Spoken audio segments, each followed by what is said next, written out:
Gold smuggling ಕೇಸ್ನಲ್ಲಿ ತಗ್ಲಾಕೊಂಡಿರೋ ನಟಿ ರನ್ಯಾ ಇದೀಗ ಒಂದೊಂದೇ ಶಾಕಿಂಗ್ ಸೀಕ್ರೆಟ್ಗಳನ್ನ ಬಾಯ್ ಬಿಡೋಕೆ ಮುಂದಾಗಿದ್ದಾಳೆ. ಅಷ್ಟಕ್ಕೂ ಈ ರನ್ಯಾ ಗೋಲ್ಡ್ ಸ್ಮಗ್ಲಿಂಗ್ಗೆ ಇಳಿಯೋಕೆ ಬೇರೆ ಬೇರೆ ಕಾರಣವೇ ಇದೆ ಎನ್ನಲಾಗ್ತಾ ಇದೆ. ಅಷ್ಟೇ ಅಲ್ಲ, ಆ ಪ್ರಭಾವಿ ರಾಜಕಾರಣಿಯ ಒತ್ತಡಕ್ಕೆ ಮಣಿದೆ ಹೀಗೆ ದುಬೈಗೆ ಹಾರಿ ಕೆಜಿ ಗಟ್ಟಲೆ ಗೋಲ್ಡ್ ತರ್ತಿದ್ಲಂತೆ.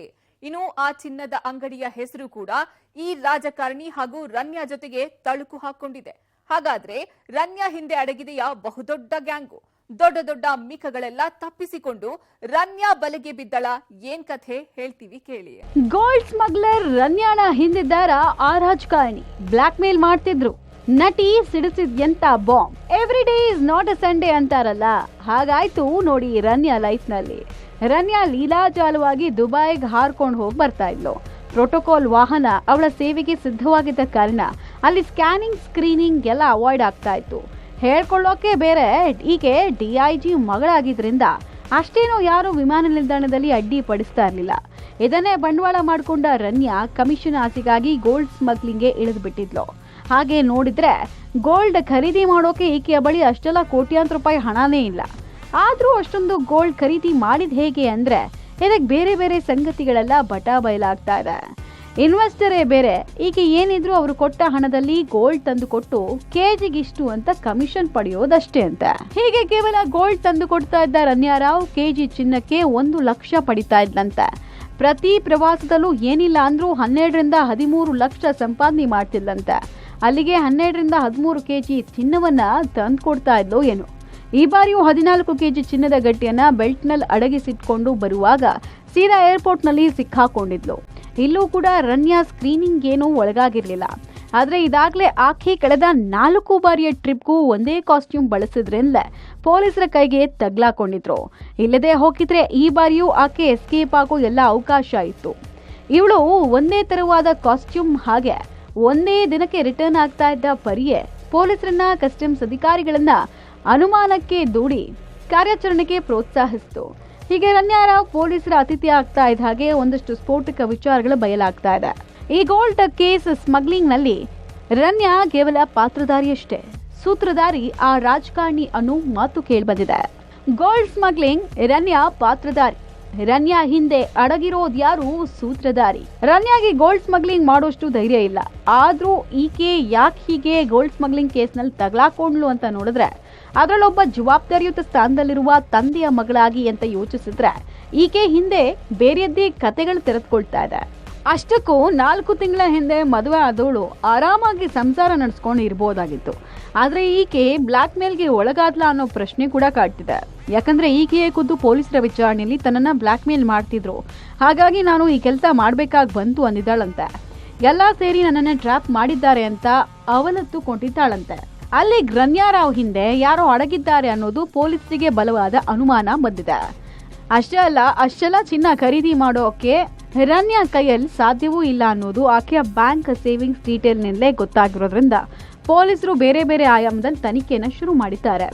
ಆಗ್ಲೇ ಪೊಲೀಸರಿಗೂ ಗೊತ್ತಾಗಿದ್ದು ಈ ಗೋಲ್ಡ್ ಸ್ಮಗ್ಲಿಂಗ್ ಕೇಸ್ನಲ್ಲಿ ಈಕೆ ಕೇವಲ ಪಾತ್ರಧಾರಿ, ಈಕೆಯ ಹಿಂದೆ ಅಡಗಿರುವ ಸೂತ್ರಧಾರಿಯೇ ಬೇರೆ ಅನ್ನೋದು ಗೊತ್ತಾಗಿದ್ದು ತನಿಖೆ ಆಳಕ್ಕೆ ಇಳಿತಾ ಇದ್ದ ಹಾಗೆ ಅಲ್ಲಿ ಅವರಿಗೆ ಮತ್ತೊಂದು ಶಾಕಿಂಗ್ ಸತ್ಯ ಗೊತ್ತಾಗಿದೆ. ಈ ರನ್ಯಾರಾವ್ ಹಿಂದೆ ಬಹುದೊಡ್ಡ ಗ್ಯಾಂಗ್ಗೆ ಅಡಗಿದೆ ಅನ್ನೋದು ಗೊತ್ತಾಗಿದೆ. ಅಷ್ಟಕ್ಕೂ ರನ್ಯಾ ಹಿಂದೆ ಅಡಗಿರುವ ಕಿಂಗ್ ಪಿನ್ ಅದ್ಯಾರಿರಬಹುದು ಅನ್ನೋದರ ತನಿಖೆ ಮಾಡ್ತಿದ್ದವರಿಗೆ ಆ ರಾಜಕಾರಣಿಯ ಲಿಂಕ್ ಸಿಕ್ಕಿದೆ ನೋಡಿ. ಗೋಲ್ಡ್ ಸ್ಮಗ್ಲಿಂಗ್ ಹಿಂದಿದ್ದಾರ ಆ ಪ್ರಭಾವಿ ರಾಜಕಾರಣಿ ರನ್ಯಾಳನ್ನ ಬೆದರಿಸಿ ಗೋಲ್ಡ್ ಸ್ಮಗ್ಲಿಂಗ್ಗೆ ದುಡಿದ್ರ ಬಲವಂತವಾಗಿ. ಈ ಗೋಲ್ಡ್ ಸ್ಮಗ್ಲಿಂಗ್ ವಿಚಾರದಲ್ಲಿ ಆ ಪ್ರಭಾವಿ ರಾಜಕಾರಣಿಯ ಕಿಂಗ್ ಪಿನ್ ಗೊತ್ತಿಲ್ಲ, ತನಿಖೆ ನಡಿಬೇಕಾಗಿದೆ. ಆದ್ರೆ ರನ್ಯಾಳನ್ನ ಬೆದರಿಸ್ತಾ ಇದ್ದ ಗ್ಯಾಂಗ್ ನಲ್ಲಿ ಆ ರಾಜಕಾರಣಿಯೂ ಒಬ್ಬರು ಎನ್ನಲಾಗ್ತಿದೆ. ಯಾವಾಗ ಪೊಲೀಸರಿಗೆ ರನ್ಯಾ ಏನಿದ್ರು ಇಲ್ಲಿ ಪಾತ್ರಧಾರಿ ಅನ್ನೋ ಮ್ಯಾಟ್ರು ಗೊತ್ತಾಯ್ತು, ಆಗ್ಲೇ ಅವರ ತನಿಖೆಯ ಹಾದಿ ಎಲ್ಲೆಲ್ಲೋ ಸಾಕ್ತು. ಇನ್ನು ರನ್ಯಾ ಆ ರಾಜಕಾರಣಿಯ ಒತ್ತಡಕ್ಕೆ ಸಿಲುಕಿಲ್ಲ. ಈಕೆ ಯಾಕೆ ಆತ ಬ್ಲಾಕ್ ಮೇಲ್ ಮಾಡಿದ್ದಾನೆ ಅಂತ ಈ ಕೆಲಸಕ್ಕೆ ಇಳಿದಿದ್ದಾರೆ. ಅಷ್ಟಕ್ಕೂ ರನ್ಯಾರಾವ್ನೇ ಟ್ರ್ಯಾಪ್ ಮಾಡಿದ್ದೇಕೆ, ಆ ಕಿಂಗ್ ಪಿನ್ಗೂ ರನ್ಯಾಗೂ ಏನ್ ಸಂಬಂಧ ಅಂತೆಲ್ಲ ಪೊಲೀಸರು ತಲೆ ಕೆಡಿಸ್ಕೊಂಡಿದ್ದಾರೆ. ನೇರ ಆಕೆಯನ್ನೇ ಕೇಳಿದ್ದಾರೆ. ಆದ್ರೆ ಆಕೆ ಮಾತ್ರ ಯಾವುದೇ ಕಾರಣಕ್ಕೂ ಬಾಯ್ ಬಿಟ್ಟಿಲ್ಲ. ಕೇವಲ ಟ್ರ್ಯಾಪ್ಗೆ ಒಳಗಾದೆ, ನನಗ್ ಬ್ಲಾಕ್ ಮೇಲ್ ಮಾಡ್ತಿದ್ರು ಅನ್ನೋದನ್ನ ಪೊಲೀಸರ ಮುಂದೆ ಹೇಳ್ಕೊಂಡಿದ್ದಾಳೆ ಹೊರತು ಅದ್ಯಾವ ಕಾರಣಕ್ಕೆ ಹೀಗೆ ಆಕೆ ಅವರುಗಳ ಕೈಯಲ್ಲಿ ಟ್ರ್ಯಾಪ್ ಆಯ್ತು ಅನ್ನೋದನ್ನ ಮಾತ್ರ ಬಾಯ್ ಬಿಟ್ಟಿಲ್ಲ. ಹಾಗಾಗಿ ಪೊಲೀಸರು ಹೆಚ್ಚು ವಿಚಾರಣೆ ಮಾಡಲು ಹೋಗದೆ ಸೀದಾ ಮೆದುಳಿಗೆ ಕೆಲಸ ಕೊಡೋಕೆ ಮುಂದಾಗಿದ್ದಾರೆ. ಅದ್ಯಾವಾಗ ರನ್ಯಾ ಮನೆಯ ಮೇಲೆ ದಾಳಿ ಮಾಡಿ ಅಲ್ಲಿದ್ದ ಚಿನ್ನಾಭರಣಗಳನ್ನ ವಶಕ್ಕೆ ಪಡ್ಕೊಂಡ್ರೋ ಆ ಚಿನ್ನಾಭರಣದ ಬಿಲ್ಗಳನ್ನೆಲ್ಲ ತೆಗೆದು ನೋಡಿದ್ರು ಅಲ್ಲಿಗೆ ಪೊಲೀಸರಿಗೆ ಈ ಗೋಲ್ಡ್ ಸ್ಮಗ್ಲಿಂಗ್ ಹಿಂದಿರುವ ಪ್ರೇರಕ ಶಕ್ತಿ ಯಾವುದು ಅನ್ನೋದು ಗೊತ್ತಾಗಿದೆ. ಆ ಶಕ್ತಿ ಬೇರೆ ಯಾವುದೂ ಅಲ್ಲ, ಖಾದಿ ಧರಿಸೋ ರಾಜಕಾರಣಿ. ಈ ಗೋಲ್ಡ್ ಸ್ಮಗ್ಲಿಂಗ್ ನಲ್ಲಿ ಭಾಗಿಯಾಗಿದೆಯಾ ಲಾವೆಲ್ಲೆ ರಸ್ತೆಯ ಆ ಚಿನ್ನದಂಗಡಿ. ರನ್ಯಾ ಮನೆಯಲ್ಲಿ ಸಿಕ್ಕ ಚಿನ್ನಾಭರಣಕ್ಕೂ ಆ ಅಂಗಡಿಗೂ ರಾಜಕಾರಣಿಗೂ ಏನು ಲಿಂಕ್? ಅಷ್ಟಕ್ಕೂ ಅದ್ಯಾವಾಗ ಡಿಆರ್ಐ ಅಧಿಕಾರಿಗಳು ನಟಿ ರನ್ಯಾ ಅವರ ಮನೆಯನ್ನ ತಲಾಶ್ ಮಾಡಿದ್ರು ಆಗ್ಲೇ ನೋಡಿ ಆ ಪ್ರಭಾವಿ ರಾಜಕಾರಣಿ ಬಗ್ಗೆ ಸುಳಿವು ಸಿಕ್ಕಿದ್ದು. ರನ್ಯಾ ಅವರ ಮನೆಯಲ್ಲಿದ್ದ ಚಿನ್ನಾಭರಣಕ್ಕೂ ಆ ರಾಜಕಾರಣಿಗೂ ಇರುವಂತಹ ನಂಟು ಬಯಲಾಗಿದೆ. ಅಷ್ಟಕ್ಕೂ ಆ ಚಿನ್ನಾಭರಣಗಳನ್ನೆಲ್ಲ ರಾಜಕಾರಣಿಯೇ ಕೊಡಿಸಿದ್ದ. ಅದರ ಬಗ್ಗೆ ಈಗ ತನಿಖೆ ಮುಂದುವರೆದಿದೆ. ಆದ್ರೆ ಅವರು ಹೆಂಗ್ ಕೊಡಿಸಿದ್ರು, ಕ್ಯಾಶ್ನೆಲ್ಲ ಆನ್ಲೈನ್ ಪೇಮೆಂಟ್ನೆಲ್ಲ ಅನ್ನೋದಕ್ಕಿಂತ ಹೆಚ್ಚಾಗಿ ಆ ಪ್ರಭಾವಿ ರಾಜಕಾರಣಿ ಆದೇಶದಿಂದಲೇ ಅಷ್ಟು ಚಿನ್ನಾಭರಣಗಳನ್ನ ಖರೀದಿಸಲಾಗಿದೆ ಅಂತ. ಅದು ರನ್ಯಾ ನಿವಾಸ ಇರುವ ಅದೇ ಲಾವೆಲ್ಲೆ ರಸ್ತೆಯ ಡಿಸೈನರ್ ಆಭರಣದ ಅಂಗಡಿಯಲ್ಲೇ ಚಿನ್ನಾಭರಣಗಳನ್ನ ಖರೀದಿ ಮಾಡಿದ್ದಾರೆ ಎನ್ನಲಾಗಿದೆ. ಹಾಗಾದ್ರೆ ಈ ಚಿನ್ನಾಭರಣದ ಅಂಗಡಿಯು ಈ ಗೋಲ್ಡ್ ಸ್ಮಗ್ಲಿಂಗ್ ನಲ್ಲಿ ಶಾಮೀಲಾಗಿದೆಯಾ ಅನ್ನೋದನ್ನ ಪೊಲೀಸರು ತನಿಖೆ ಮಾಡುತ್ತಿದ್ದಾರೆ. ಒಂದನ್ನ ಭೇದಿಸೋಕ್ ಹೋದ್ರೆ ಮತ್ತೊಂದು ಸೀಕ್ರೆಟ್ ತೆರೆದುಕೊಳ್ತಾ ಇದೆ. ಆ ಚಿನ್ನಾಭರಣದ ಅಂಗಡಿಯಲ್ಲಿ ರನ್ಯಾ ಚಿನ್ನ ಕೊಂಡಿದ್ದಾದ್ರೂ ಅಗೇನ್ ಆ ಪ್ರಭಾವಿ ರಾಜಕಾರಣಿಯ ಕೈವಾಡ ಇಲ್ಲಿ ಗೋಚರವಾಗ್ತಿದೆ. ರಾಜಕಾರಣಿಯ ಮಧ್ಯಸ್ಥಿಕೆ ಹಾಗೂ ಆದೇಶದಿಂದಲೇ ಆ ಚಿನ್ನದ ಅಂಗಡಿಯ ಆಭರಣಗಳು ರನ್ಯಾ ಮನೆಯ ಕಪಾಟು ಸೇರಿದ್ಯಂತೆ. ಹಾಗಾದ್ರೆ ಆ ಪ್ರಭಾವಿ ರಾಜಕಾರಣಿ ರನ್ಯಾಕ್ಕೆ ಚಿನ್ನಾಭರಣಗಳನ್ನ ಕೊಡಿಸಿದ್ರ? ಹೀಗೆ ರಾಜಕಾರಣಿ ಆದೇಶದಿಂದಲೇ ರನ್ಯಾ ಮನೆ ಸೇರಿರುವ ಆಭರಣಗಳನ್ನ ಯಾವ ರೂಪದಲ್ಲಿ ಖರೀದಿ ಮಾಡಲಾಗಿದೆ ಅಂತಾನೂ ಪರಿಶೀಲನೆ ಮಾಡಲಾಗ್ತಿದೆ. ಇದಕ್ಕೆ ಬಿಲ್ ಪಾವತಿಸಿದ್ದಾರೆಯೇ, ಯಾವ ರೂಪದಲ್ಲಿ ಬಿಲ್ ಪೇಮೆಂಟ್ ಆಗಿದೆ ಅನ್ನೋದರ ತನಿಖೆಗೆ ಇಳಿದಿರುವುದಾಗಿ ಪೊಲೀಸರು ತಿಳಿಸಿದ್ದಾರೆ. ರಾಜಕಾರಣಿ ಜೊತೆ ರನ್ಯಾ ಹಿಂದಿದೆಯಾ ಆ ಪ್ರಭಾವಿ ಗ್ಯಾಂಗ್? ಈಕೆ ಇದ್ರೆ ಸುಲಭವಾಗಿ ಸ್ಮಗ್ಲಿಂಗ್ ಮಾಡಬಹುದು ಎಂದು ಹಾಕಿದ್ರ ಪ್ಲಾನ್. ಪೊಲೀಸರು ಹೇಳೋ ಪ್ರಕಾರ ರನ್ಯಾ ಒಬ್ಳಿಂದಲೇ ಇಷ್ಟು ದೊಡ್ಡ ಗೋಲ್ಡ್ ಸ್ಮಗ್ಲಿಂಗ್ ಮಾಡೋದು ಅಸಾಧ್ಯದ ಮಾತು. ಈಕೆಯನ್ನ ಹೆದರಿಸಿ ಬೆದರಿಸಿ ಈಕೆ ಕೈಯಿಂದ ಚಿನ್ನ ತರಿಸ್ಕೊಳ್ಳೋಕೆ ಮುಂದಾಗಿದ್ದಾರೆ. ಒಂದ್ ವೇಳೆ ಈಕೆಗೆ ಬ್ಲಾಕ್ ಮೇಲ್ ಮಾಡಿದ್ದ ವಿಚಾರವೇ ಸತ್ಯ ಅನ್ನೋದಾದ್ರೆ ಚಿನ್ನ ತಂದು ಕೊಡದೆ ಹೋದ್ರೆ ಯಾವುದೋ ವಿಷಯ ಇಟ್ಕೊಂಡು ಬ್ಲಾಕ್ ಮೇಲ್ ಮಾಡಿದ್ರ? ಆ ವಿಷಯ ಯಾವುದು, ಅದ್ಯಾವ ವಿಷಯಕ್ಕೆ ಹೀಗೆ ಒತ್ತಡಕ್ಕೆ ಒಳಗಾದ್ರು ಅನ್ನೋದು ತನಿಖೆ ಆಗ್ಬೇಕಾಗಿದೆ. ಇನ್ನು ತನಿಖೆ ಅಷ್ಟು ಆಳಕ್ಕಿಳಿದ್ರೆ ಇನ್ನೂ ಅದೆಂತೆಂಥ ಸತ್ಯಗಳು ಸ್ಫೋಟಗೊಳ್ಳುತ್ತೋ ಏನೋ ಗೊತ್ತಿಲ್ಲ. ಆದ್ರೆ ಇಲ್ಲಿ ಹಿರಿಯ ಪೊಲೀಸ್ ಅಧಿಕಾರಿಯ ಮಲಮಗಳಾದ ರನ್ಯಾಳನ್ನ ಬಳಸಿಕೊಂಡ್ರೆ ಸುಲಭವಾಗಿ ಚಿನ್ನದ ಸ್ಮಗ್ಲಿಂಗ್ ಮಾಡಬಹುದು ಎಂಬ ಲೆಕ್ಕಾಚಾರ ಹಾಕಿಯೇ ಅವಳನ್ನ ಮೊದಲು ಟ್ರ್ಯಾಪ್ ಮಾಡಿದ್ರಾ ಅನ್ನೋ ಅನುಮಾನಗಳು ಪೊಲೀಸರನ್ನ ಕಾಡ್ತಾ ಇದೆ. ಇದೀಗ ರನ್ಯಾ ರಾವ್ ಹಿಂದೆ ಅಡಗಿರುವ ವ್ಯಕ್ತಿಗಳ ಬೆನ್ನು ಬಿದ್ದಿದ್ದಾರೆ ಪೊಲೀಸರು. ಅಷ್ಟಕ್ಕೂ ಹೀಗೆ ಪ್ರತಿ ಬಾರಿ ಚಿನ್ನ ತರೋಕೆ ಹೋಗ್ತಾ ಇದ್ದ ಹಾಗೆ ಈಕೆಯ ಬೆನ್ನು ಹಿಂದೆ ನಿಂತು ರನ್ಯಾಳನ್ನ ಕಾದಿತ್ತು ಮತ್ತೊಬ್ಬ ವ್ಯಕ್ತಿ. ಹಾಗಾಗಿ ಆತನನ್ನು ಬಂಧಿಸಲಾಗಿದೆ. ಈತನ ಕೈವಾಡ ಏನು? ಈತ ಯಾಕೆ ಸದಾ ರನ್ಯಾ ರಾವ್ಳ ಬೆನ್ನು ಕಾಯ್ತಾ ಇದ್ದ? ಗೋಲ್ಡ್ ತರ್ತಾ ಇದ್ದ ರನ್ಯಾಳನ್ನ ಯಾರ ಕಣ್ಣಿಗೂ ಬೀಳದಂತೆ ಹೇಗೆ ಅಲ್ಲಿಂದ ಕರೆದೊಯ್ತಾ ಇದ್ದ? ಈ ಮೂಲಕ ಈತನು ಗೋಲ್ಡ್ ಸ್ಮಗ್ಲಿಂಗ್ಗೆ ಅದು ಹೇಗೆ ನೆರವಾಗಿದ್ದ ಅನ್ನೋದನ್ನೆಲ್ಲ ಈಗ ಪೊಲೀಸರು ತನಿಖೆಗೆ ಒಳಪಡಿಸಿದ್ದಾರೆ. ರನ್ಯಾಳನ್ನ ಸ್ಮಗ್ಲಿಂಗ್ ಮಾಡೋಕ್ ಬಿಟ್ಟು ಇವರೆಲ್ಲ ತೆರೆಮರೆಯಲ್ಲಿ ಕೋಟಿ ಕೋಟಿ ಹಣ ಎಣಿಸ್ತಾ ಇದ್ರ. ಅಷ್ಟಕ್ಕೂ ರನ್ಯಾಳ ಗೋಲ್ಡ್ ಸ್ಮಗ್ಲಿಂಗ್ ಕೇಸ್ನಲ್ಲಿ ಜೊತೆಗೆ ಇದ್ದಿತ್ತು ಅದ್ಯಾವ ವ್ಯಕ್ತಿ? ರನ್ಯಾ ಅರೆಸ್ಟ್ ಮಾಡಿದ್ದ ಸಂದರ್ಭದಲ್ಲೇ ಆಕೆಗೆ ಸಹಾಯ ಮಾಡ್ತಿದ್ದ ಪೊಲೀಸ್ ಕಾನ್ಸ್ಟೇಬಲ್ನು ಅರೆಸ್ಟ್ ಮಾಡಿದ್ದಾರೆ. ಆತನನ್ನು ವಿಚಾರಣೆಗೆ ಒಳಪಡಿಸಿದವರಿಗೆ ಮತ್ತಷ್ಟು ಶಾಕಿಂಗ್ ನ್ಯೂಸ್ ಹೊರಬಿದ್ದಿದ್ದು ಪೊಲೀಸರು ಕಳೆದೆರಡು ದಿನದಲ್ಲಿ ಆದಂತಹ ಭಾರಿ ಬೆಳವಣಿಗೆ ಕುರಿತು ಕೋರ್ಟ್ ಗಮನಕ್ಕೂ ತಂದಿದ್ದಾರೆ. ರನ್ಯಾಳ ಬೆನ್ನು ಕಾಯ್ತಿದ್ದವನು ಲಾಕ್. ಆತ ಬೇರೆ ಯಾರೂ ಅಲ್ಲ, ಪೊಲೀಸ್ ಕಾನ್ಸ್ಟೇಬಲ್. ಹೌದು, ರನ್ಯಾಳ ಹಿಂದಿದ್ದ ಗ್ಯಾಂಗ್ ರನ್ಯಾಳನ್ನ ದುಬೈಗೆ ಹಾರಿಸಿ ಅಲ್ಲಿಂದ ಚಿನ್ನ ಸಪ್ಲೈ ಮಾಡಿಸಿಕೊಳ್ತಿತ್ತು. ಆಕೆಗೆ ಬೇಕಾದ ಸೆಕ್ಯೂರಿಟಿ ಹಾಗೂ ಸವಲತ್ತು ಕೊಡಿಸುತ್ತಿದ್ದೆಲ್ಲವೂ ಆಕೆ ಹಿಂದಿದ್ದ ಗ್ಯಾಂಗ್ಗೆ. ಆ ಗ್ಯಾಂಗ್ನ ಕೈಗೊಂಬೆಯಾಗಿ ರನ್ಯಾ ಕೆಲಸ ಮಾಡಿದಂತೆ ಮೇಲುನೋಟಕ್ಕೆ ಕಂಡು ಬಂದಿದೆ. ಯಾಕಂದ್ರೆ ರನ್ಯಾ ತನ್ನ ಮಲತಂದೆಯ ಹೆಸರು ಬಳಸಿಕೊಂಡು ಪ್ರೋಟೋಕಾಲ್ ದುರ್ಬಳಕೆ ಮಾಡಿಕೊಳ್ಳೋಕೆ ಆಕೆ ಅವಳ ತಂದೆ ಜೊತೆಗೆ ವಾಸ ಮಾಡ್ತಾನೇ ಇರಲಿಲ್ಲ. ಆದ್ರೂ ಆಕೆಯ ಹಿನ್ನೆಲೆಯನ್ನ ದುರ್ಬಳಕೆ ಮಾಡಿಕೊಂಡೇ ಗ್ಯಾಂಗ್ ಇಲ್ಲಿ ರನ್ಯಾಳನ್ನ ಬಳಸಿಕೊಂಡಂತಿದೆ. ಆದ್ರೂ ಅದ್ಯಾವ ಬ್ಲಾಕ್ ಮೇಲ್, ಅದ್ಯಾವ ಒತ್ತಡ ಅವಳ ಕೈಯಿಂದ ಇಂಥದ್ದನ್ನೆಲ್ಲ ಮಾಡಿಸಿತ್ತು, ಅಥವಾ ಇದು ಆಕೆ ಕಟ್ಟಿದ ಕಟ್ಟುಕಥೆನಾ ಅನ್ನೋದು ವಿಚಾರಣೆಯಲ್ಲಿ ಒಂದೊಂದಾಗಿ ಹೊರಬರಬೇಕಿದೆ.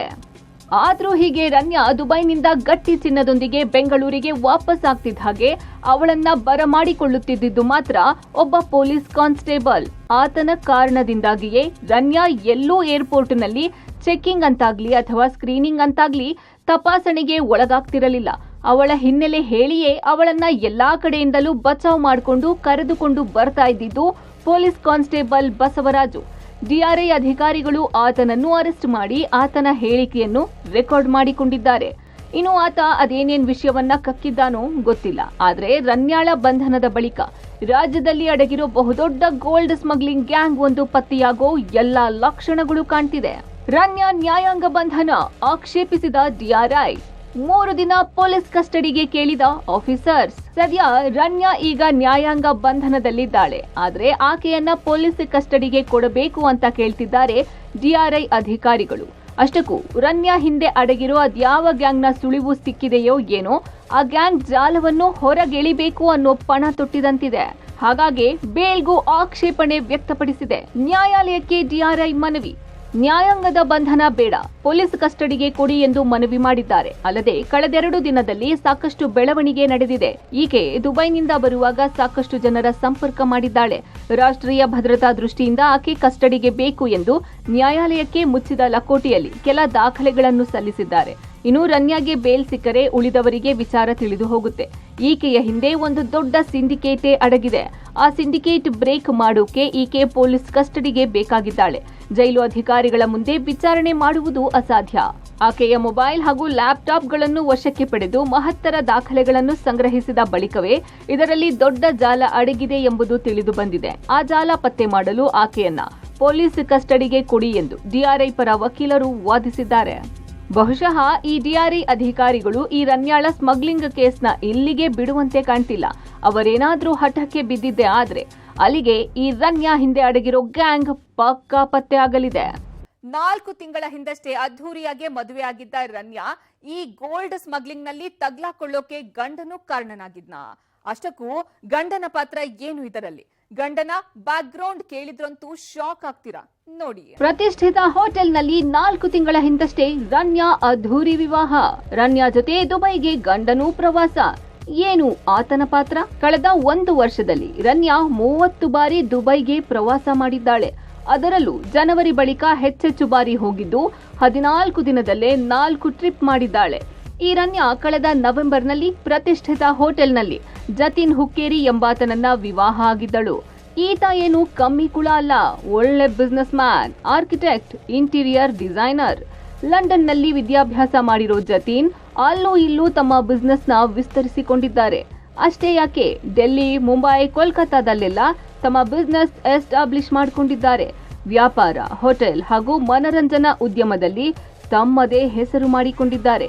ಹೀಗಿದ್ದು ಇದ್ಯಾಕೆ ರನ್ಯಾ ಈ ಗೋಲ್ಡ್ ಸ್ಮಗ್ಲಿಂಗ್ ಕೇಸ್ನಲ್ಲಿ ತಗ್ಲಾಕೊಂಡ್ಲು ಅನ್ನೋದೇ ಪ್ರಶ್ನೆಯಾಗಿ ಕಾಡ್ತಿದೆ. ಅದರಲ್ಲೂ ರನ್ಯಾ ಜೊತೆ ಜತಿನ್ ಸಹ ಹಲವು ಬಾರಿ ದುಬೈಗೆ ಹೋಗಿರೋ ಕಾರಣಕ್ಕೆ ಆತನನ್ನು ಡಿಆರ್ಐ ಅಧಿಕಾರಿಗಳು ವಶಕ್ಕೆ ಪಡೆದು ವಿಚಾರಣೆ ನಡೆಸಿದ್ರು. ಅಲ್ಲದೆ ರನ್ಯಾ ಈ ಗೋಲ್ಡ್ ಸ್ಮಗ್ಲಿಂಗ್ ನಲ್ಲಿ ಮದುವೆಗೂ ಮುನ್ನವೂ ಇದ್ದಳ, ಮದುವೆ ಆದ ಬಳಿಕ ಈ ಗೋಲ್ಡ್ ಸ್ಮಗ್ಲಿಂಗ್ ಹೆಚ್ಚು ಮಾಡಿದ್ಲಾ, ಇದರಲ್ಲೂ ಗಂಡನ ಪಾತ್ರ ಏನಾದ್ರೂ ಇದ್ಯಾ, ಆತನ ಒತ್ತಡವೂ ಇತ್ತ ಅನ್ನೋದನ್ನೆಲ್ಲ ಪೊಲೀಸರು ಕೆದಕಿದ್ದಾರೆ. ರನ್ಯಾ ಹೀಗೆ ಸ್ಮಗ್ಲಿಂಗ್ ಕೇಸ್ನಲ್ಲಿ ತಗ್ಲಾಕೊಳ್ತಿದ್ದ ಹಾಗೆ ಆಕೆಯ ಮುಖಚರ್ಯೆಯೇ ಬದಲಾಗಿ ಹೋಗಿದೆ. ಗೊಳೋ ಅಂತ ಒಂದೇ ಸಮನೆ ಕಣ್ಣೀರು ಹಾಕುತ್ತಿದ್ದು, ಮುಖ ಊದಿಕೊಂಡು ಈಗೇನೇನಾ ರನ್ಯಾ ಅಂತ ಅನುಮಾನದಿಂದ ನೋಡುವಂತಾಗಿದೆ. ಸದ್ಯ ರನ್ಯಾ ಇದೆಲ್ಲದರಿಂದ ಅದ್ಯಾವಾಗ ಮುಕ್ತಳಾಗ್ತಾಳು? ಇನ್ನು ಏನೇನೆಲ್ಲ ಭಯಾನಕ ಸತ್ಯಗಳು ಹೊರಬರುತ್ತೋ ಗೊತ್ತಿಲ್ಲ. ಇದಾಗಿತ್ತು ಈ ಹೊತ್ತಿನ ವಿಶೇಷ. ನೆನಪಿರ್ಲಿ, ನ್ಯೂಸ್ ಅಂದ್ರೆ ಪಬ್ಲಿಕ್ ಟಿವಿ.